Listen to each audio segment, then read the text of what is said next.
Hello hello hello. तो स्वागत है आपका आज फिर से एक बार हमारे YouTube चैनल मैजिकल साइंस में। तो हाँ मेरे दोस्तों, भाइयों और बहनों और प्यारे प्यारे बच्चों, मैं आपका मेंटोर मोहम्मद रमीज अहमद। हम लोग आज करने वाले हैं क्लास 10th पॉलिनोमियल का लेक्चर नंबर 2। इससे पहले हम लोगों ने लेक्चर नंबर 1 पहले ही कवर कर लिया है। तो पहले तो आप लोगों से ये रिक्वेस्ट है कि जिसने भी पॉलिनोमियल का लेक्चर 1 नहीं देखा है वो जाके चैनल पर देख ले, प्ले लिस्ट में डाला हुआ है। क्योंकि अगर आप पहला लेक्चर नहीं देखिएगा तो दूसरा लेक्चर आपको समझने में कहीं ना कहीं परेशानी होगी। तो आइए हम लोग पहले डिस्कस कर लेते हैं कि पहले लेक्चर में हम लोगों ने क्या पढ़ा था। सबसे फर्स्ट लेक्चर में हम लोगों ने पॉलिनोमियल का इंट्रोडक्शन पढ़ा था कि पॉलिनोमियल होते क्या है, किसी एक्सप्रेशन को पहचाने कैसे कि वो पॉलिनोमियल है या नहीं है।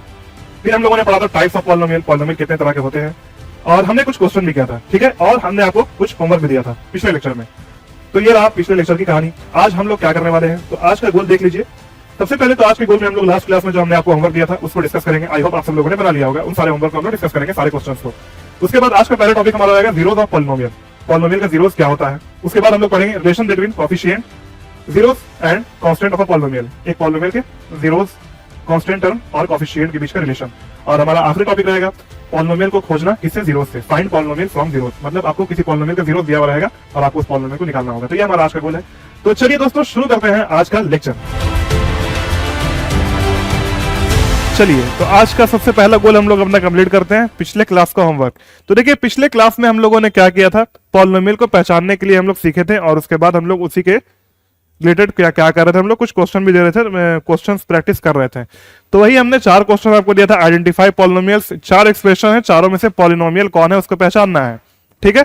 तो सबसे पहले आप लोग याद कीजिए पॉलिनोमियल होने के लिए शर्त क्या था, कि पहली बात तो वो एक अलजेब्रिक एक्सप्रेशन होना चाहिए, और अलजेब्रिक एक्सप्रेशन का जो वेरिएबल टर्म होना, वेरिएबल टर्म के ऊपर जो पावर हो वो पॉजिटिव इंटीजर हो। पावर ना तो निगेटिव चलेगा और ना तो फ्रैक्शन चलेगा।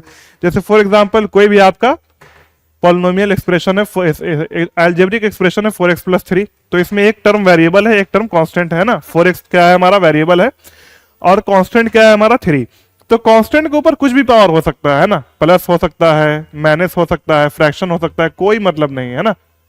कांस्टेंट की कोई बात ही नहीं है यहाँ पर। बात यहाँ पे किसकी है, वेरिएबल की। वेरिएबल के ऊपर पावर कैसा होना चाहिए, वेरिएबल के ऊपर पावर जो होना चाहिए वो पॉजिटिव इंटीजर हमारा होना चाहिए, है ना। पावर कैसा होना चाहिए, पॉजिटिव इंटीजर, ना तो निगेटिव नंबर चलेगा और ना तो फ्रैक्शन चलेगा। यही क्या था हमारा कंसेप्ट था। तो चलिए आइए इसी कंसेप्ट को यूज करके हम लोग देखते हैं कि इन चारों एक्सप्रेशंस में कौन कौन एक्सप्रेशंस हमारे पॉलिनोमियल है और कौन हमारे पॉलिनोमियल नहीं है। तो सबसे पहला क्वेश्चन हम लोग क्या कर लेते हैं, यहाँ पर उठा लेते हैं। चलिए सबसे पहला क्वेश्चन क्या है हमारा, x² + 3। सबसे पहला क्वेश्चन हमारा क्या है, x² + 3। चलिए आई होप आपको सारे जो चीजें लिखी हुई वो विजिबल होगी, ठीक है ना। चलिए तो इसमें देखिए 2 टर्म है। पहला टर्म क्या है, x², दूसरा टर्म क्या है, +3। तो यहां पर पहला वाला टर्म क्या है हमारा, वेरिएबल है, तो इसके पावर को हम लोग चेक करेंगे। तो आप लोग x² के पावर को देखिए, x² का पावर क्या है हमारा, +2 है। +2 मतलब पावर यहां पे हमारा पॉजिटिव इंटीजर है ना। पावर यहां पे हमारा क्या है, पॉजिटिव इंटीजर है ना। पावर ना तो निगेटिव है और ना तो फ्रैक्शन में है। तो अगर इसका पावर पॉजिटिव इंटीजर हो तो क्या ये पॉलिनोमियल होगा, बताइए। हाँ ये पॉलिनोमियल होगा। और दूसरा टर्म हमारा यहाँ पर क्या है, कांस्टेंट है। तो कांस्टेंट को चेक करने की कोई जरूरत है ही नहीं, क्योंकि कांस्टेंट का पावर कुछ भी हो कोई मतलब नहीं है। वेरिएबल का पावर क्या होना चाहिए, पॉजिटिव इंटीजर होना चाहिए। अगर यहाँ पर एक और वेरिएबल टर्म होता तो उसको हम लोग चेक करते हैं। तो यहाँ पर एक ही वेरिएबल टर्म है जिसका पावर क्या है, पॉजिटिव इंटीजर है, तो ये हमारा पॉलिनोमियल होगा। आई होप आपको समझ में आया होगा। चलिए इसी के साथ हम लोग बढ़ते हैं अपने अगले क्वेश्चन की तरफ। हमारा अगला क्वेश्चन क्या है, z का पावर 4 - 3z। क्या है, z का पावर 4 - 3z। तो इसमें देखिए 2 टर्म है, दोनों टर्म क्या है, वेरिएबल है, ठीक है। दोनों टर्म क्या है हमारा यहाँ पर, वेरिएबल है।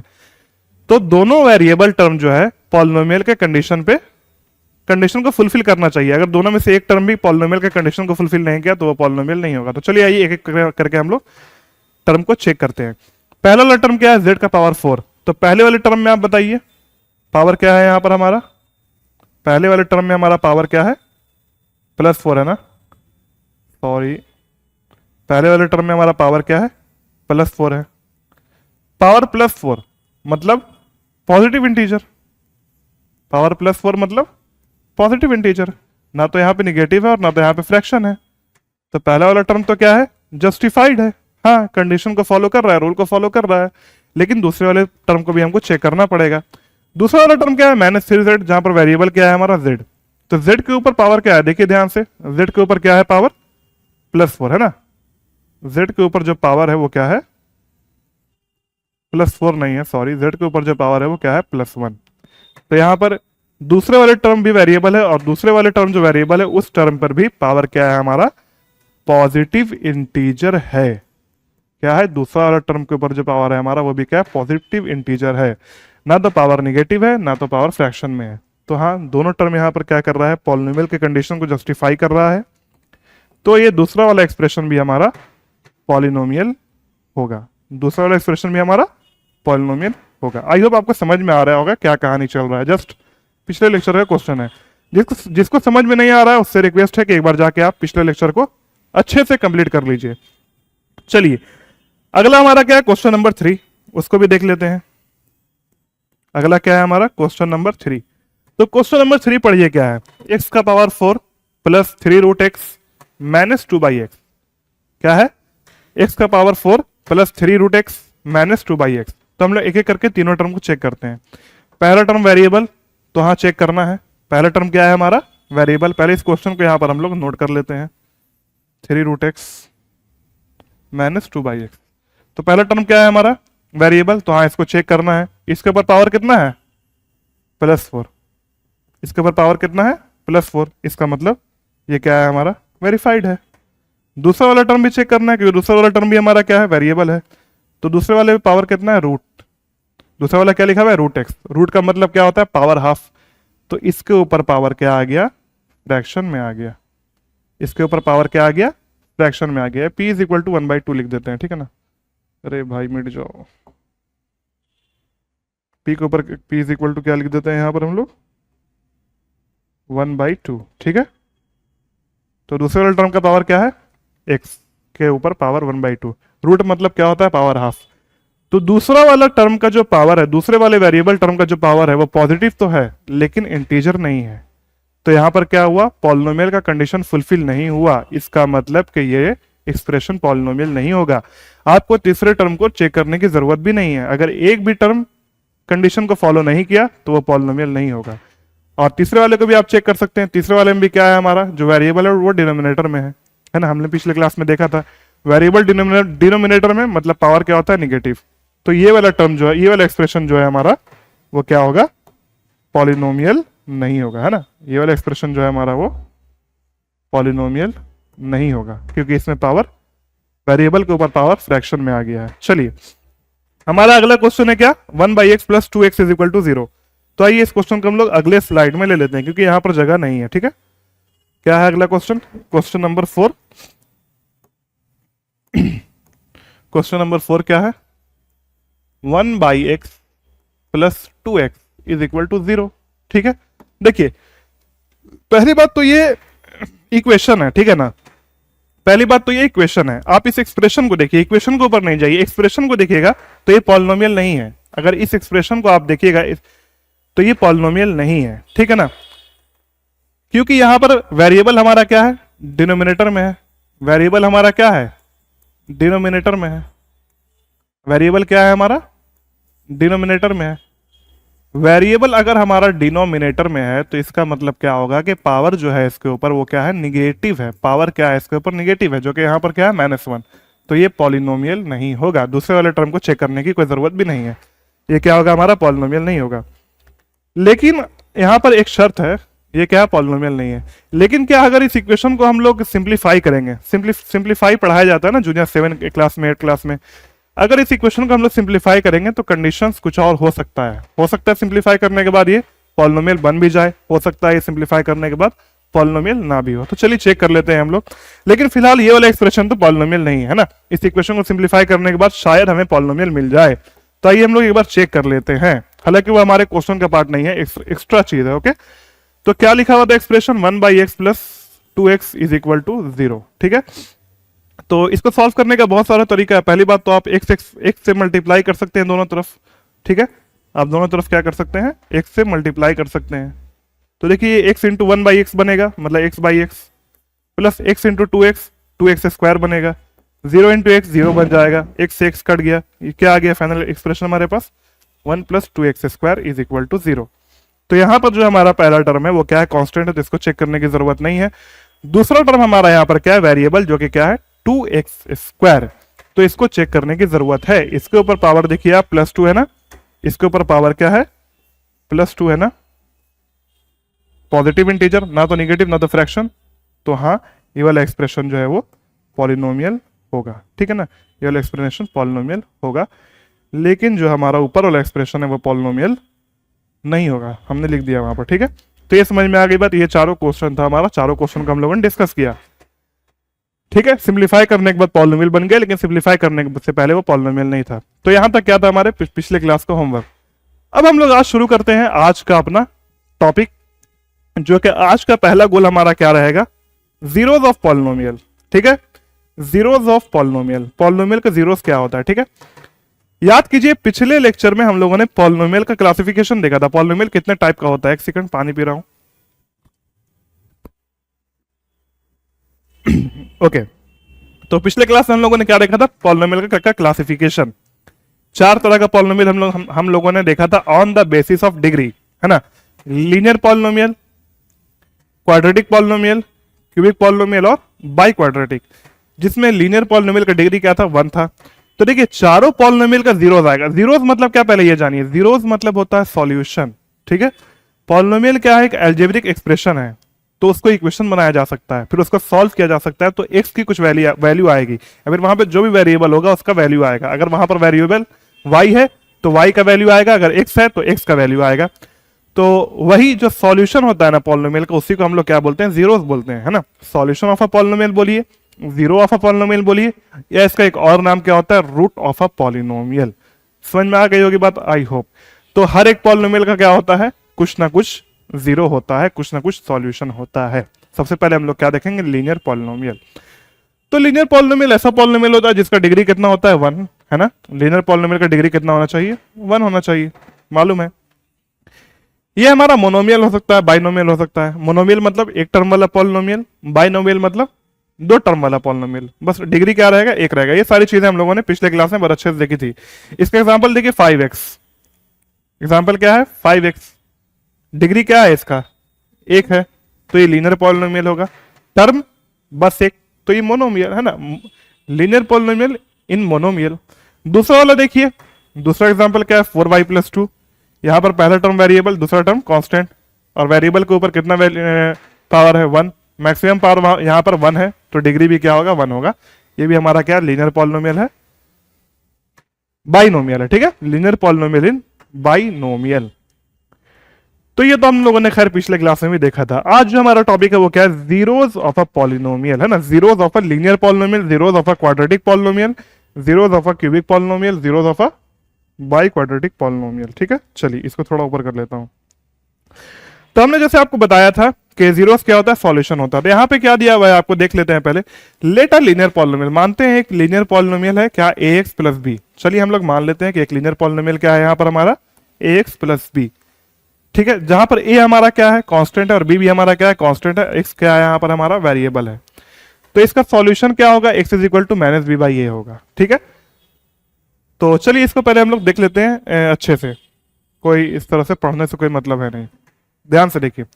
लेट हम लोग मान लेते हैं एक लीनियर पॉलिनोमियल क्या है, ax + b, इसको इक्वेशन में कन्वर्ट कर देते हैं, जीरो से इक्वेट करके, ठीक है।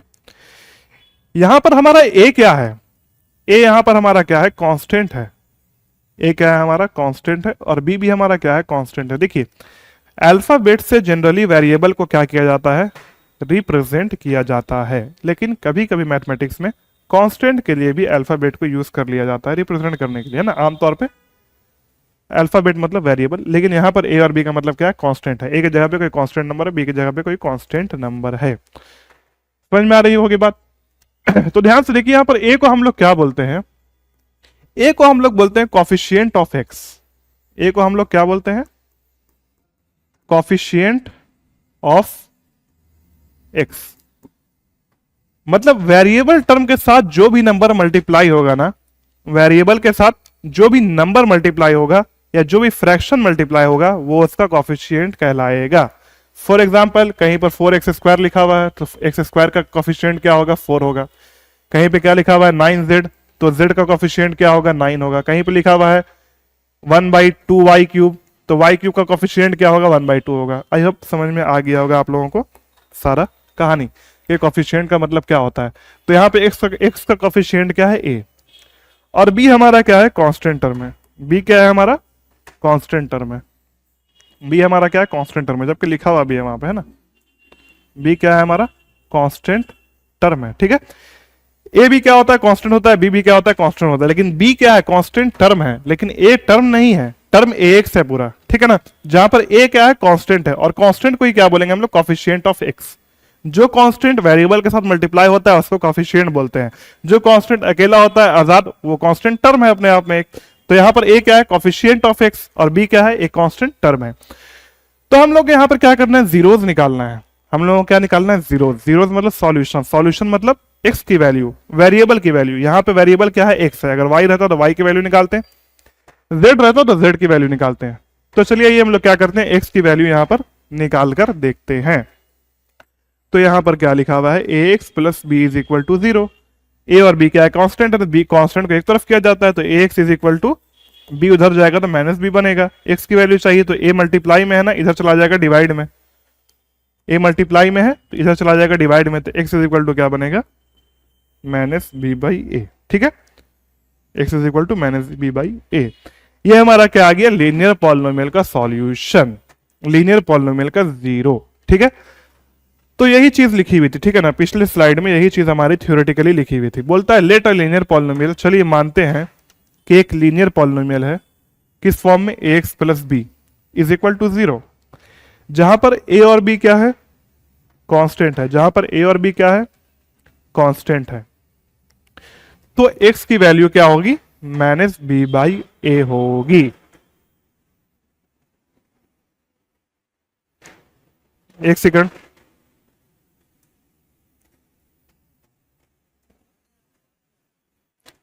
चलिए ठीक है। तो एक्स की वैल्यू क्या होगी, माइनस बी बाई ए होगी, ठीक है, जो कि हम लोगों ने इस स्लाइड में यहां पर देख भी लिया, ठीक है। अब इसके बाद क्या बोलता है, from answer we can conclude that relation between zero coefficient and constant blah blah blah blah blah, ठीक है। इसके बारे में हम लोग जो थ्योरेटिकल लिखा हुआ उसके बारे में बाद में पढ़ेंगे, पहले इसको समझ लेते हैं, फिर डेफिनेशन पढ़ देंगे। चलिए, तो यहां पर एक्स की वैल्यू क्या आ गई, माइनस बी बाई ए आ गई, ठीक है। तो ये तो पहली बात, एक्स का वैल्यू भी आ गया यहां पर हमारा माइनस बी बाई ए, और यहां से हमको एक रिलेशन भी मिल रहा है, किसके बीच में, जीरो, है ना, क्या बोलेंगे, जीरो कॉफिशिएंट, कॉफिशिएंट एंड, ये क्या है, कॉफिशिएंट है एंड कांस्टेंट टर्म, है ना। इन तीनों के बीच का क्या मिल रहा है हमको, रिलेशन भी यहां पर मिल रहा है, ठीक है। आई होप बोर्ड वर्क आपको समझ में आ रहा होगा, ठीक है। तो ये जो सॉल्यूशन आया है इससे हमको क्या मिल रहा है, जीरो कॉफिशिएंट एंड कांस्टेंट के बीच का रिलेशन भी मिल रहा है ना। सॉल्यूशन, कॉफिशिएंट और कांस्टेंट के बीच का रिलेशन भी मिल रहा है, और वो रिलेशन क्या है कि जो हमारा जीरो होगा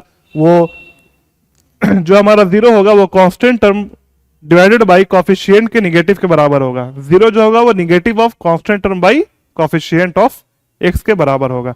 तो यही चीज यहां पे लिखा हुआ है कि ये जो सॉल्यूशन आया है, इस सॉल्यूशन से हमको जीरो, कांस्टेंट टर्म और कॉफिशिएंट के बीच का रिलेशन भी पता चलता है, जो कि क्या है, x is equal to minus b by a. Zero is equal to zero of linear polynomial is equal to negative of constant term by में कॉफिशिएंट ऑफ x। यही चीज यहां पे लिखा हुआ है। From answer we can conclude that, answer से हम लोग कंक्लूड कर सकते हैं, relation between zero coefficient and constant term of a polynomial, zero coefficient और कांस्टेंट टर्म के बीच का रिलेशन हम लोग कंक्लूड कर सकते हैं आंसर से, ठीक है। इसके बाद एक चीज और है, वो पॉइंट क्या है, linear polynomial have only one zero, linear polynomial have only one zero. तो इसके बारे में कुछ समझना नहीं है, सिंपल सी चीज है, लीनियर पॉलिनोमियल का सिर्फ और सिर्फ एक सॉल्यूशन होता है, लीनियर पॉलिनोमियल का सिर्फ और सिर्फ एक सॉल्यूशन होता है, एक जीरो होता है, एक रूट होता है। आप आगे बढ़िएगा क्वाड्रेटिक पॉलिनोमियल की तरफ तो आपको पता चलेगा कि सॉल्यूशन एक से ज्यादा आता है। मतलब यहाँ पे एक्स की वैल्यू निकालेंगे हम लोग, सिर्फ और सिर्फ एक ही वैल्यू आया ना, माइनस बी बाई ए, दूसरा वैल्यू नहीं ना आया है, वही लिखा हुआ है। लीनियर पॉलिनोमियल का कितना होता है, जीरो, सिर्फ और सिर्फ एक आता है। जो क्वाड्रेटिक वगैरह आप देखिएगा पता चलेगा कि 2 3 जीरो भी आता है, क्वाड्रेटिक का 2 जीरो आता है, क्यूबिक का 3 जीरो आता है। तो ये लास्ट पॉइंट है, कुछ खास समझने वाली बात यहाँ पर है नहीं, ठीक है। एक चीज और मेरे माइंड में आ रही है जो कि हम आपको बता देते हैं, स्टैंडर्ड फॉर्म। एक चीज क्या आ रही है माइंड में हमारे, स्टैंडर्ड फॉर्म। किसका बात हो रहा है, लीनियर पॉलिनोमियल का। देखिए 4 + 5x है ना, -4, चलिए ठीक है, 4 + 5x 9x - 2, ठीक है। पहला वाला भी क्या है हमारा, लीनियर पॉलिनोमियल है। दूसरा वाला भी क्या है हमारा, लीनियर पॉलिनोमियल है। लेकिन पहले वाले में जो पॉलिनोमियल है, इसमें पहला टर्म क्या है, कांस्टेंट है, दूसरा टर्म वेरिएबल है। लेकिन जो सेकंड एग्जांपल हम लोगों ने लिया है, इसमें पहला टर्म वेरिएबल है, इसमें क्या है, पहला टर्म वेरिएबल है और दूसरा टर्म क्या है हमारा, कांस्टेंट है। तो ये हमारा स्टैंडर्ड फॉर्म कहलाएगा। ये हमारा क्या कहलाएगा, स्टैंडर्ड फॉर्म। तो याद रखिएगा, स्टैंडर्ड फॉर्म में सबसे पहले क्या आता है, वेरिएबल टर्म आता है, उसके बाद हमारा कांस्टेंट टर्म आता है। लीनियर पॉलिनोमियल ये भी है, लीनियर पॉलिनोमियल ये भी है, लेकिन ये स्टैंडर्ड फॉर्म बस लिखने का एक तरीका है ना, सजा के लिख दिया गया, बोल दिया गया कि एक स्टैंडर्ड फॉर्म है, इसी को आप लोग स्टैंडर्ड मान के चलिए। तो स्टैंडर्ड फॉर्म में पहले क्या आता है, वेरिएबल टर्म, उसके बाद क्या आता है, कांस्टेंट टर्म आता है। ये क्या था हमारा, लीनियर पॉलिनोमियल की सारी कहानी थी। तो ये हमारा लीनियर पॉलिनोमियल था। और लीनियर पॉलिनोमियल हम लोगों को पढ़ना भी नहीं है, क्लास 10th में उतना डिटेल में पढ़ना भी नहीं है, ठीक है ना। लीनियर पॉलिनोमियल हमारा कहां आता है, क्लास 9th में आता है, जो कि आप लोगों को डिटेल में पढ़ाया जाता है, ठीक है। क्लास 10 में बस ये थोड़ा सा डिस्कशन था जो कि आप लोगों ने कर लिया, जो कि क्लास 9th में भी आप लोगों ने पढ़ा होगा। चलिए अब आगे आते हैं। क्लास 10th का जो मेन पॉलिनोमियल है ना, वो क्या है, क्वाड्रेटिक पॉलिनोमियल। क्लास 10th में जो मेन पढ़ाया जाता है ना, मेनली जिस पॉलिनोमियल पे फोकस किया जाता है वो क्या होता है, क्वाड्रेटिक पॉलिनोमियल। क्वाड्रेटिक पॉलिनोमियल के बारे में पिछले क्लास में हम लोगों ने जाना था कि उसको पहचाने कैसे। तो जिस पॉलिनोमियल का डिग्री 2 होता है, डिग्री मतलब highest power on the variable term, variable term पे अगर सबसे ज्यादा पावर 2 हुआ तो वो क्या होगा, हमारा क्वाड्रेटिक पॉलिनोमियल होगा, जो कि हम लोगों ने पिछले क्लास में भी देखा था। वही यहाँ पर लिखा हुआ है। टेक्स्ट यहाँ पे थोड़ा सा एक दूसरे के ऊपर कोलाइड कर रहा है, थोड़ा सा आप लोग मैनेज कर लीजिएगा। क्या लिखा हुआ है, अ पॉलिनोमियल हुज डिग्री, जिसका डिग्री 2 के बराबर हो। एक ऐसा पॉलिनोमियल जिसका डिग्री 2 के बराबर हो, वो क्या होगा, हमारा क्वाड्रेटिक पॉलिनोमियल होता है।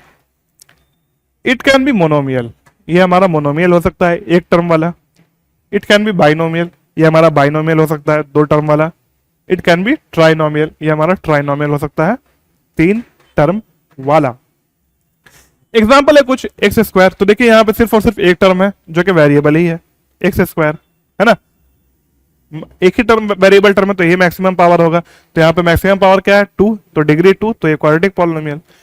दूसरा वाला एग्जांपल क्या है, एक्स स्क्वायर प्लस 3। यहाँ पे 2 टर्म है, एक कांस्टेंट एक वेरिएबल। तो वेरिएबल का पावर हम लोग देखते हैं, तो वेरिएबल का पावर क्या है, 2, जो कि एक ही वेरिएबल टर्म है, तो ये मैक्सिमम हो जाएगा, +2, तो ये हमारा क्वाड्रेटिक पॉलिनोमियल।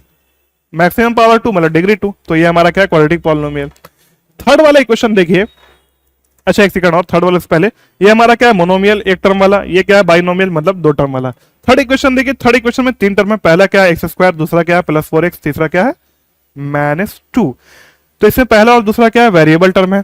तो अब इन दोनों में देखिए मैक्सिमम पावर किसका है, 4x, और एक्स स्क्वायर में ज्यादा पावर किसका है, एक्स स्क्वायर का है ना। यहाँ पावर 2 है ना पहले वाले टर्म का, तो मैक्सिमम पावर यहाँ पे +2 है ना, डिग्री 2 है।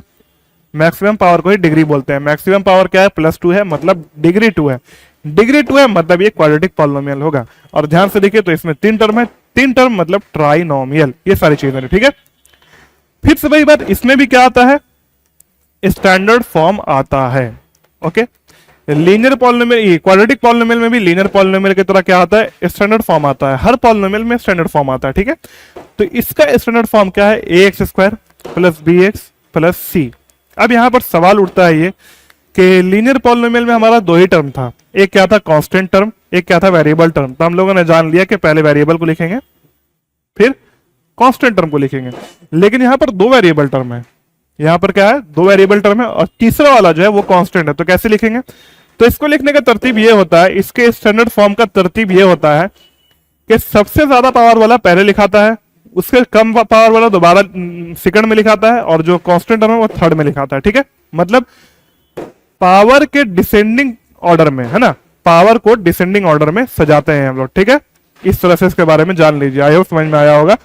सबसे पहले टर्म में मैक्सिमम पावर वाला, सेकंड वाले में उससे कम, और लास्ट में क्या आएगा, कांस्टेंट आएगा। तो पावर देखिए टर्म वाइज डिसेंडिंग ऑर्डर में सजा हुआ है ना, बड़ा सा छोटा, सबसे पहले मैक्सिमम, उसके बाद उससे कम, फिर कांस्टेंट टर्म आता है। ठीक है ना, तो यहां पर इसके स्टैंडर्ड फॉर्म में क्या होता है, चाहे क्वाड्रेटिक हो चाहे क्यूबिक हो, कुछ भी हो, क्या होता है, जो टर्म्स हैं, टर्म्स आर अरेंज्ड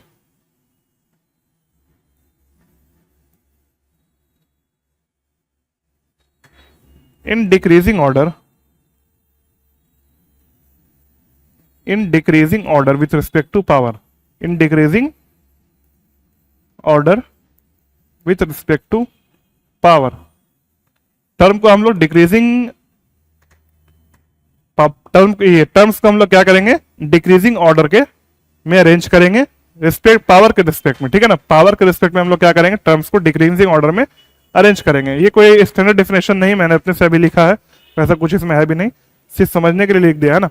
तो इसको बस आप लोग याद रखिएगा, सबसे पहले ज्यादा पावर वाला आएगा, उसके बाद उससे कम पावर वाला, और लास्ट में कांस्टेंट वाला आएगा, जो कि यहाँ पे सबसे ज्यादा पावर 2 है, उसके बाद 1 है, और लास्ट में कांस्टेंट टर्म है।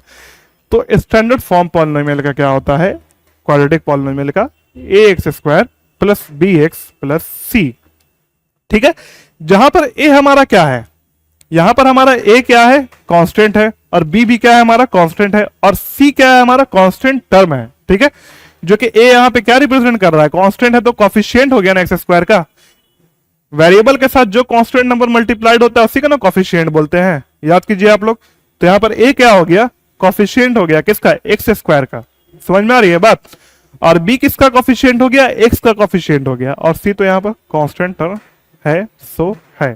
ठीक है, अब हम लोग आगे बढ़ते हैं इसके zeros of a quadratic polynomial की तरफ। तो इसके लिए हम लोग एक नया स्लाइड ले लेते हैं। ठीक है, तो किसके बारे में बात हो रही है अब, यहां पर कलर चेंज कर लेते हैं। ठीक है, किसके बारे में बात हो रही है, व्हाइट ले लेते हैं, एक सेकंड।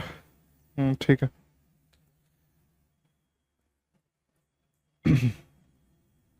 जीरोस, यहां पे एस लग गया, मतलब प्लूरल। इससे क्या पता चलता है, क्वाड्रेटिक पॉलिनोमियल का एक से ज्यादा जीरो होगा, एक से ज्यादा सॉल्यूशन होगा। किसके जीरोस की बात हो रही है, क्वाड्रेटिक पॉलिनोमियल। ठीक है, हैंड राइटिंग में भी आप लोगों को समझ में नहीं आए, ऐसे मैं कोशिश कर रहा हूं साफ साफ लिखने का। चलिए, किसके बारे में बात हो रही है, zeros of a quadratic polynomial. ठीक है, तो सबसे पहली बात तो इसका स्टैंडर्ड फॉर्म ले लेते हैं। ठीक है, इसका स्टैंडर्ड फॉर्म ले लेते हैं, ax square plus bx plus c, जहां पर a क्या है, कॉफिशिएंट ऑफ एक्स स्क्वायर है, a क्या है, कॉफिशिएंट ऑफ एक्स स्क्वायर है, b क्या है यहां पर हमारा, कॉफिशिएंट ऑफ एक्स है, c क्या है यहां पर हमारा, कांस्टेंट टर्म है। ठीक है, तो सबसे पहली बात इसके बारे में याद रखिएगा, क्वाड्रेटिक पॉलिनोमियल का दो जीरोस होता है, it have two zeros. Quadratic polynomial का दो जीरोस होता है। ठीक है ना, इट हैव टू जीरोस, मतलब दो सॉल्यूशन होता है, दो रूट होता है, एक्स की दो वैल्यू आएगी। ठीक है, जिसमें हम लोग एक वैल्यू को, एक्स के एक वैल्यू को अल्फा से रिप्रेजेंट करते हैं, और एक्स के दूसरे वैल्यू को हम लोग बीटा से रिप्रेजेंट करते हैं। रिप्रेजेंट करने वाली बात है, एनसीईआरटी ने अल्फा बीटा यूज किया था, हम भी अल्फा बीटा यूज कर लेते हैं, ऐसी कोई बात नहीं, आप हाथी घोड़ा बोल दीजिए।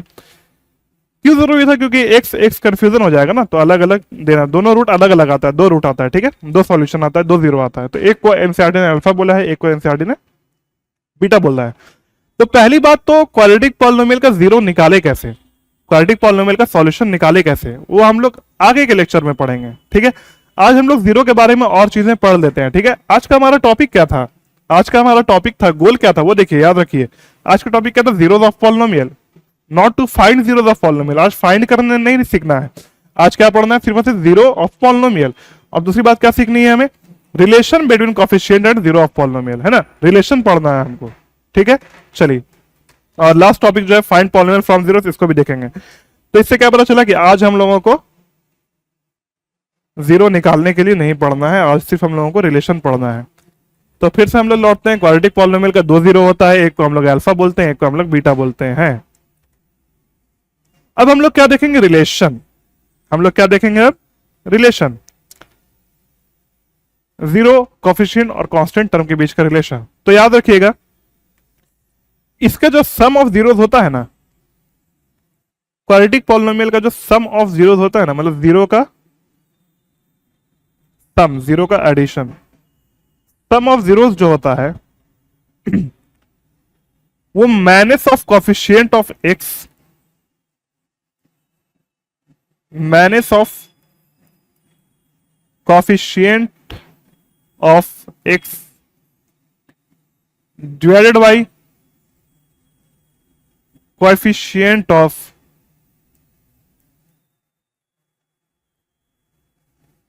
एक्स स्क्वायर के बराबर होता है। सम ऑफ जीरोस मतलब जीरोस का addition, alpha plus beta. Negative तो निगेटिव लगा देंगे।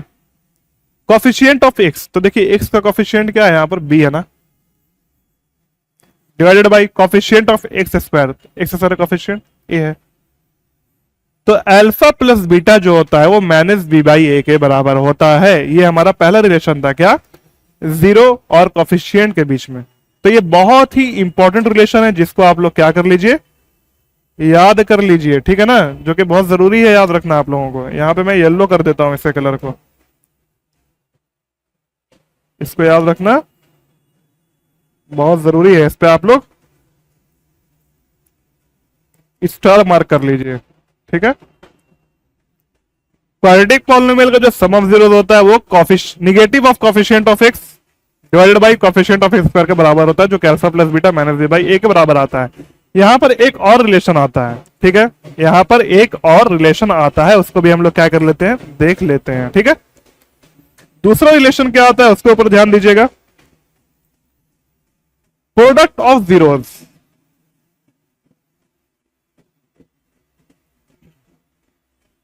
प्रोडक्ट मतलब गुना, जीरोस का जो गुना होता है, प्रोडक्ट ऑफ जीरोस। ओके, एक सेकंड रुकिए।